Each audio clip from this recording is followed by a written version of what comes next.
தாவேக தலைவர் விஜய் கூட்டணி கிடையாது, இப்போ தாவேக நாங்கள் தனித்து போட்டி என்று சொன்ன பிறகு இந்த 50 தாவேக்கு கொடுத்தா அதிமுக எத்தனையில் மோடி அவர்களோ அமித்ஷா அவர்களோ இல்லை எங்களுக்கு துணை முதல்வர் கொடுன்னு கேட்பாங்களா? நாமினேஷனே ஃபைல் பண்ணல அவர் ஞாபகம் போட்டியின்றி தேர்வுன்ட்டாங்க.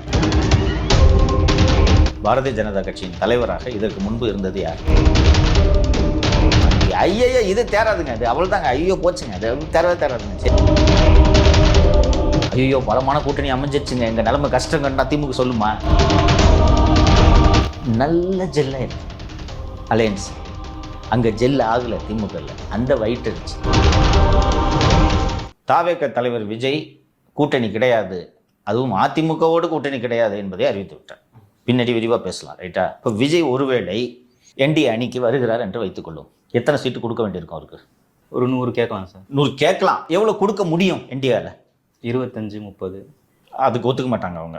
ஒரு 50, ஒரு ரீசனபிள் 50, ரைட்டா?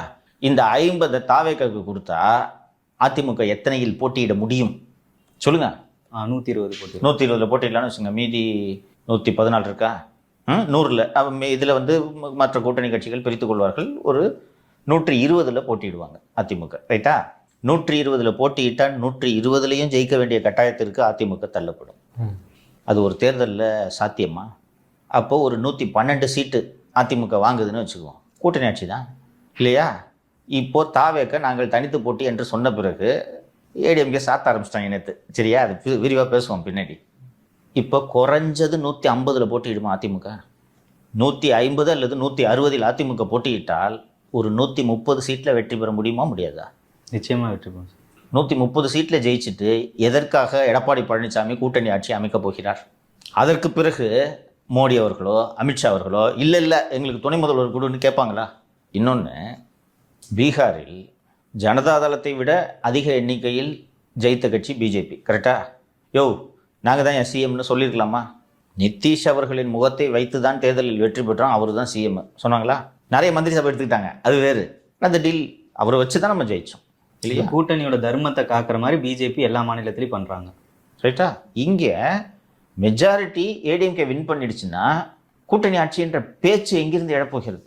இதை ரொம்ப அழகாக புரிஞ்சுக்கிட்டு தினகரன் தான் எக்ஸ்பிளைன் பண்ணுறாரு, சரியா? ஸோ இந்த கூட்டணி ஆட்சி என்டிஏ தலைமையில் தான் எல்லாம் நடக்குது, பிஜேபி தலைமையில் தான் எல்லாம் நடக்குதுன்றதெல்லாம் இந்த கூட்டணியின் மீது மக்களுக்கு வெறுப்பை ஏற்படுத்த வேண்டும் என்பதற்காக திமுக ஈகோசிஸ்டம் பரப்பிவிடக்கூடிய விஷயங்கள். அதனால் இதில் ரொம்ப பெருசாக நம்ம கவனத்தை செலுத்த வேண்டும். அந்த மாநாட்டு பொதுக்கூட்ட மேடையில் பார்த்தீங்கன்னா மோடி படத்துக்கு ஈக்குவலாக எடப்பாடி படம் போட்டிருந்தாங்க. அப்போது அதுலேயே எல்லாமே உடச்சிட்டு பாண்டியன் அதிமுக பிஜேபி கூட்டணி சென்னையில் அமித்ஷா அவர்களால் அறிவிக்கப்பட்டதல்லவா?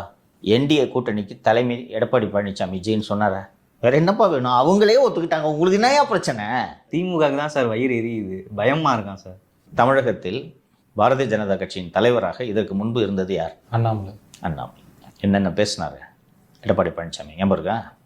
எதற்காக நயினார் நாகேந்திரனை தமிழக பாஜக தலைவராக நியமித்தார்கள்? எடப்பாடி பழனிசாமி அவர்களை விமர்சிச்சதுனால அவங்களுக்கு பிடிக்கல. நயினார் நாகேந்திரன் ஆர்எஸ்எஸ் பின்புலத்திலிருந்து வந்தவரா? அதிமுக பின்புலம் சார். அதிமுக பின்புலத்திலிருந்து வந்தவர். பிஜேபியில் தலைவராகிறதுக்கு வேற ஆளே இல்லையா?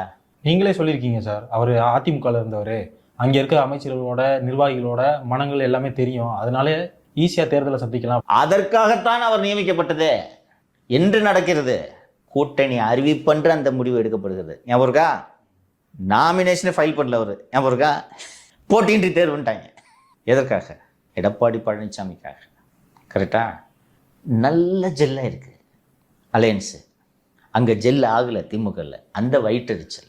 ஸோ பத்திரிகையாளர்கள் என்ற போர்வையில் நம்ம இந்து ராம் போன்றவர்களை எல்லா தொலைக்காட்சிகளுக்கும் அனுப்பி ஐயோ இது தேராதுங்க, அது அவள் தாங்க, ஐயோ போச்சுங்க, அது தேராதுங்க. சரிங்க, தேரலைன்னா சந்தோஷம் தானே, ஏன் லோலோன்னு கத்திட்டு இருக்கிறீங்க? ஸோ இது போன்ற பிரச்சாரங்கள்லாம் இருக்கத்தான் செய்யும். இது இல்லாமல் இருந்தால் அது என்னையா தேர்தல் சொல்லுங்கள்? ஐயோ பலமான கூட்டணி அமைஞ்சிருச்சுங்க, எங்கள் நிலைமை கஷ்டம் கண்டா திமுக சொல்லுமா? இப்படி தான் சொல்லுவாங்க. அண்ணன் சீமான் சொல்லிக்கிட்டு இல்லையா நாங்கள் தான் ஜெயிப்போன்னு? 15 வருஷமாக சொல்கிறார் சார். திருப்பி சொல்லிட்டு தான் இருப்பார்.